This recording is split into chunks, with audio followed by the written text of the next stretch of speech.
Welcome students, RBSC online classes की आपकी अपनी पाठशाला में स्वागत है आपका। बहुत शानदार तरीके से हम शुरू करने जा रहे हैं आपके लिए 11th क्लास भी, जिसमें साइंस स्ट्रीम और आर्ट्स स्ट्रीम के सब्जेक्ट्स पर हम क्लासेस आपको देंगे और आपकी पढ़ाई में पूरी हेल्प हो जाएगी। पेंडेमिक आपको पता है कि चल रहा है और ऐसे में अगर स्कूल्स कब लगेंगी कब नहीं लगेंगी कोई पता नहीं है। आपके लिए बहुत ही नया सा एक माहौल क्रिएट हो रहा है, क्योंकि आपने कुछ सब्जेक्ट चूज किए हैं। तो उन सब्जेक्ट्स में क्या होगा क्या नहीं होगा ये आपके दिमाग में प्रश्न चल रहे होंगे। तो ऐसे में हम आपके लिए लेकर आ रहे हैं 11th क्लास के लिए भी जो भी एनसीईआरटी का नया सिलेबस लागू हुआ है वो सारे सब्जेक्ट्स के लिए, आर्ट्स स्ट्रीम के सब्जेक्ट्स भी और साइंस स्ट्रीम के सब्जेक्ट्स भी। तो आपको हमारे चैनल से जुड़ना तो है ही है। तो आज हम शुरू करने जा रहे हैं all new class for class 11th arts stream political science के लिए। ये फर्स्ट एवर क्लास है, तो आप बहुत शानदार तरीके से इसको ध्यान से देखिए और आपको अच्छे से हम ये समझाएंगे कि किस तरह से क्वेश्चंस आएंगे। क्योंकि इसके दो रीजन है। सबसे पहला तो ये कि आपके लिए सब्जेक्ट ही नया है। आपने अब तक जब पॉलिटिकल साइंस को पढ़ा तो एसएसटी के एक पार्ट के रूप में पढ़ा। अब आप जब पढ़ेंगे तो इसको एक होल न्यू सब्जेक्ट के रूप में पढ़ेंगे। हर चीज जो आपने पहले पढ़ी है ठीक वैसी ही है, लेकिन उसका कॉन्सेप्ट बहुत ही बढ़ा दिया गया है। तो वो जब आप पढ़ेंगे तो आपको नए नए एस्पेक्ट, नई नई चीजें जानने को मिलेगी कि इस टॉपिक में ये भी है, ये भी है, ये भी शामिल हो रहा है। तो इस तरह से हम पॉलिटिकल साइंस पर चर्चा करेंगे।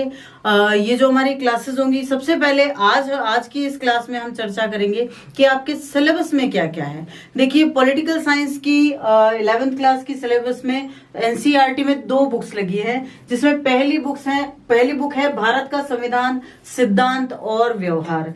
तो नाम से पता चल रहा है इस पूरी बुक में जब हम चर्चा करेंगे तो भारत के संविधान के बारे में करेंगे।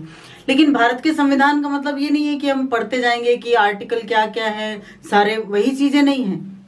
साथ साथ में हम ये पढ़ेंगे, संविधान का इतिहास भी पढ़ेंगे, क्यों लागू किया जा रहा है, क्या इसका तरीका है लागू होने का, भारत के संविधान के अनुसार भारत की शासन व्यवस्था कैसे चल रही है।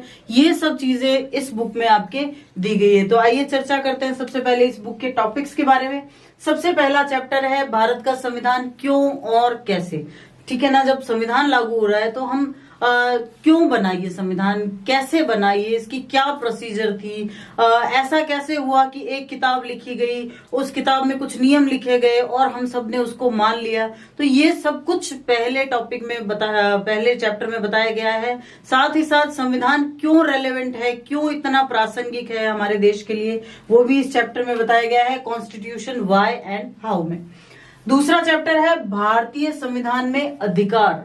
संविधान जब बना दिया गया, इसको लागू कर दिया गया, तो सबसे बड़ी चीज ये है कि एक नागरिक के तौर पर हम सबको प्रतिष्ठापित कर दिया गया संविधान से। तो उसमें हमें क्या अधिकार दिए गए हैं, किस तरह से दिए गए हैं, हम उनका यूज कैसे कर सकते हैं, हम उनकी रक्षा के लिए क्या क्या कर सकते हैं, सरकार की क्या जिम्मेदारियां हैं, वो सब आपको इस चैप्टर में बताई जाएगी, rights in the Indian constitution. तीसरा चैप्टर है चुनाव और प्रतिनिधि।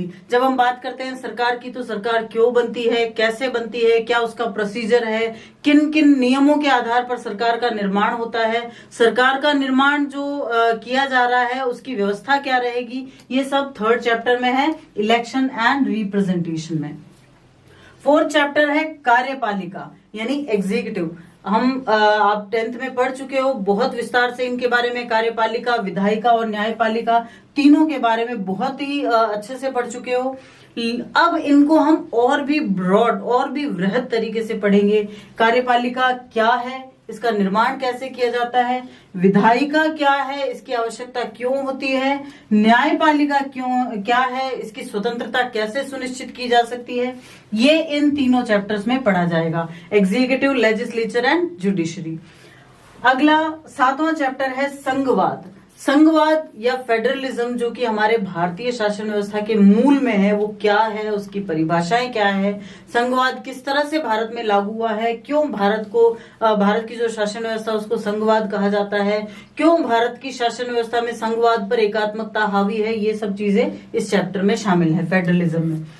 नेक्स्ट 8 चैप्टर है स्थानीय शासन या लोकल गवर्नमेंट। हम शुरू से ही जो है पावर शेयरिंग या विकेंद्रीकरण, सत्ता के विकेंद्रीकरण का पढ़ते आ रहे हैं। तो उस विकेंद्रीकरण के तहत किस प्रकार से ये व्यवस्था की गई है कि शासन के निचले स्तर तक कुछ शक्तियां दी गई है, किस तरह से शासन स्थापित किया गया है, ये हम लोकल गवर्नमेंट्स नाम के इस चैप्टर में पढ़ेंगे।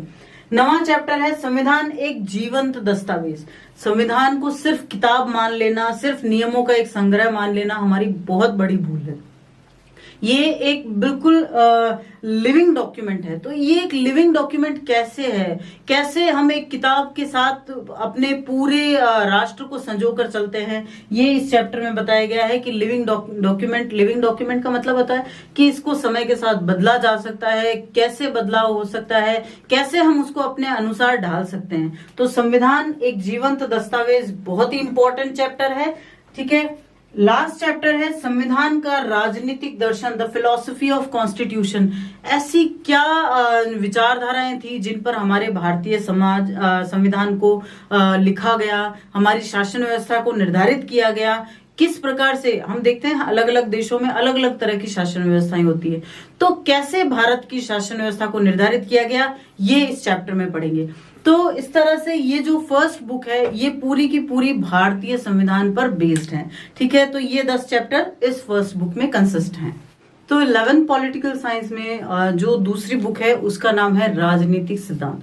यानी कि ओवरऑल इस किताब में आपको बताया गया है कि राजनीति में सिद्धांत क्या क्या होते हैं, कैसे सिद्धांतों का निर्माण होता है।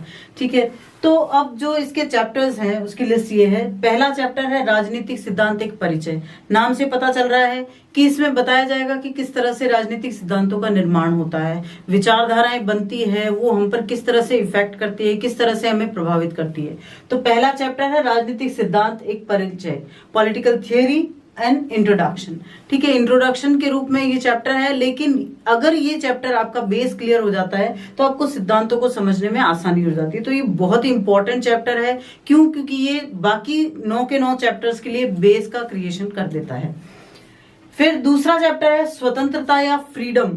तो किस युग में किस विचारक ने स्वतंत्रता के बारे में क्या बात कही, किस प्रकार से स्वतंत्रता को परिभाषित किया।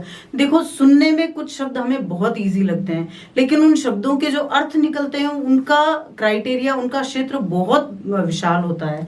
तो ऐसे में उन सिद्धांतों को परिभाषित करना, उनकी ठीक ठीक परिभाषा देना, और ये सब किस तरह से किया जाता है, किस विचारक ने किस समय क्या कहा, ये सब इन चैप्टर्स में शामिल है।